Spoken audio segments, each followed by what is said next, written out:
It is no accident that we hold the Herzl Award dinner on November 9th, the anniversary of Kristallnacht. But the most important lesson we should all remember from Kristallnacht, it's not the 1,200 synagogues set on fire, or the shattered windows, or even the law-abiding Jewish citizens who were beaten in the streets. The real lesson of Kristallnacht was the world's reaction. There was none. The real lesson of Kristallnacht was the world's complete indifference to the Jewish people. In a meeting 5 days after Kristallnacht, Hitler said, "We can do whatever we want with the Jews because the world doesn't care." And that's exactly what he did. The Holocaust began on November 9th, 1938. It began on Kristallnacht. 82 years later, we still face indifference. But today, it's a very different form of indifference. It breaks my heart to say this,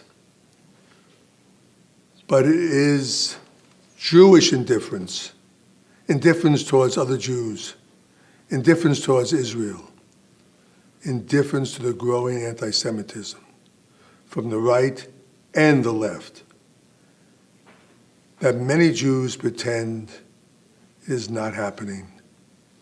And this indifference is causing many young Jews to walk away from their religion, their traditions, and their people. Perhaps it is our tremendous success that has made us so complacent. We came out of the horrors of the Holocaust, and in just 75 years, Jews changed the miracle of a strong, prosperous, and brilliant Jewish state. And around the world, we have attained financial and political power. That past generation could only dream about it. But 75 years later, we are so divided. Secular against religious, religious against secular. Diaspora Jews who don't support Israel, Israelis who ignore the diaspora. We in the World Jewish Congress are fighting this indifference and divisions on every level. We work closely with religious and the non-religious communities. We defend Jews in the diaspora, and we will always defend Israel. As President of the World Jewish Congress, I have personally traveled around the world to meet the leaders of 40 countries. Wherever there is anti-Semitism, the World Jewish Congress confronts it head-on. We are creating a proud Jewish group of activists around the world who will be tomorrow's leaders. You have seen some of them tonight. We call them the World Jewish Congress Diplomatic Corps. There are now 325 JDs from 50 different countries. We are training them to be the next generation of articulate, energetic, and passionate Jewish leaders in the spirit of Theodor Herzl. Believe me, they are an impressive group. We're also monitoring the anti-Israel, anti-Jewish extremism on college campuses. This is a real and growing threat, and it seriously impacts the lives of our children and grandchildren. Too many colleges across America and worldwide have allowed a small band of anti-Israel activists and a growing number of anti-Israel professors to sway the narrative against Israel.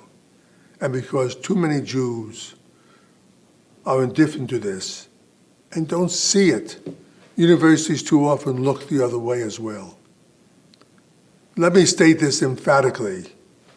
You can disagree with Israel's policies, but when a professor lies about Israel, its past and its present, and when a professor says Israel doesn't have the right to exist, that isn't anti-Zionism, that is anti-Semitism. One of my greatest plans that will ensure a future generation of Jewish people is the creation of 100 new Jewish schools across America and Europe. And where there is a Jewish community that needs one, I want every Jewish child that wants a Jewish education to have access to one. And we have to make this affordable. This is vital because too many young Jews are walking away from Judaism and they don't know what they're missing. They have to be taught this, and we have to give them the tools to learn it. Concerning the frightening, growing anti-Semitism that we see throughout the world, let me be clear on this as well. Anti-Semitism is racism, and it's coming from the right and the left, and is fueled by the internet. 1.7 million anti-Semitic incidents on the internet. Even in the halls of Congress, we have heard the most vile anti-Semitism coming from representatives, and their leaders would not even condemn them. Our political leaders must be held accountable. Jews should stop funding colleges that allow anti-Israel professors to teach their hatred. Not one penny of Jewish money should be given to colleges until they stop this. I promise you, the World Jewish Congress that defends Jewish communities in 100 countries throughout the diaspora will be in the lead of this new Jewish activism. We are at the forefront of the fight against anti-Semitism on social media, and a major policy change after our close work with Facebook, the internet giant. It is now removing posts with anti-Semitic stereotypes and Holocaust denial. For me, our protection of the smaller Jewish communities around the world is so important. These small communities were once thriving Jewish centers with great rabbis and yeshivas.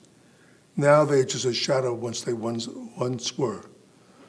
But I have seen firsthand the desire to not just survive, but to thrive. And many of them are growing. This is vital for all of us because Israel needs the support of a strong Jewish diaspora, just as we in the diaspora need the support of a strong Israel.